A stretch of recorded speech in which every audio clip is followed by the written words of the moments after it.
देखिए, निश्चित ही कल जब इलेक्शन कमीशन ऑफ इंडिया ने प्रेस कॉन्फ्रेंस करी और विपक्षी नेताओं के द्वारा, खासकर राहुल गांधी जी के द्वारा जो आरोप प्रत्यारोप का दौर अभी जारी है इलेक्शन कमीशन के ऊपर और वोट चोरी का, पूरी डिटेल के साथ में इलेक्शन कमीशन ने अपनी बात रखी और उन्होंने कहा था कि हम 140 करोड़ भारतीयों के साथ में इलेक्शन कमीशन खड़ा है और पूरी बारीकी के साथ में उन्होंने चुनाव प्रक्रिया को भी बताया था और मतदाता सूची के प्रकाशन का, ऑब्जेक्शन का और फाइनल डिस्पोजल की बात भी उन्होंने कही थी।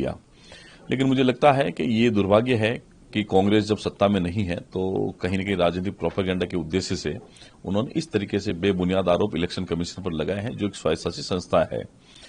और इलेक्शन कमीशन ये भी कहा है कि आप एफिडेविट दें या फिर माफी मांगे 7 दिन के अंदर। जो आरोप आपने लगाए वो निराधार है, किसी भी तरीके से सत्य नहीं है।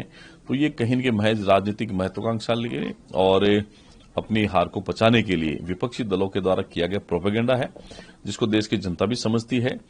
हमें लगता है कि इलेक्शन कमीशन पारदर्शी तरीके से चुनाव करवाता है और 1952 से लेकर के अभी तक जो चुनाव हुए हैं उसमें कहीं भी अगर कोई गड़बड़ी होती है तो माननीय उच्च न्यायालय हो गया, सुप्रीम कोर्ट हो गया, उसके अंदर याचिकाएं दायर होती है, उसका निस्तारण भी होता है।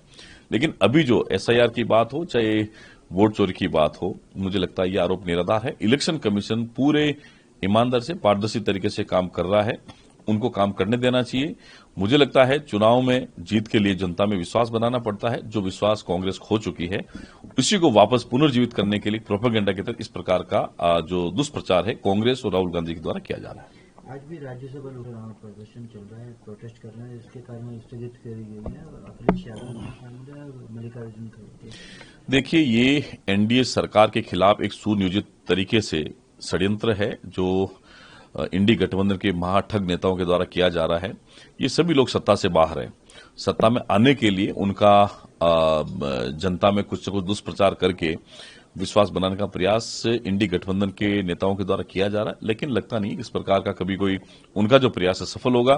लोकसभा हो चाहे राज्यसभा हो, चाहे अन्य राज्यों की विधानसभा हो, जहां वो सत्ता में नहीं है वहां वो इस प्रकार का जो उपयोग है अपने अधिकारों का करते हैं।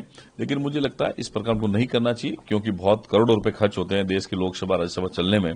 जनहित के मुद्दे को उठाया जाता है, उनका निस्तारण होता है और सरकार के संज्ञान में कुछ बातें आती है तो मुझे ऐसा लगता है कि उनको इस प्रकार अपने गिरेबान में झांक करके उनके समय की जो बातें थी उसको भी सोचना चाहिए। लेकिन आज प्रधानमंत्री मोदी के नेतृत्व में इलेक्शन कमीशन भी ठीक तरीके से काम कर रहा है, भारत सरकार भी ठीक तरीके से काम कर रही है और पूरे निष्ठा के साथ, ईमानदारी के साथ में देश की जनता के हित में जो भी फैसला होगा नरेंद्र मोदी की सरकार कर रही है। एक एनडीए ने टिकट के लिए उम्मीदवार उतारे, सीपी राधाकृष्णन। देखिए, मैं एनडीए गठबंधन के जो सीपी राधाकृष्णन जी हैं, जो महाराष्ट्र के महामहिम गवर्नर हैं, उनको उपराष्ट्रपति पद का उम्मीदवार बनाया है। निश्चित ही उनकी जो कार्यकुशलता रही है सामाजिक क्षेत्र में, सार्वजनिक क्षेत्र में, उनका लाभ आने वाले समय मिलेगा। मैं उनको जीत की अग्रिम शुभकामनाएं देता हूं।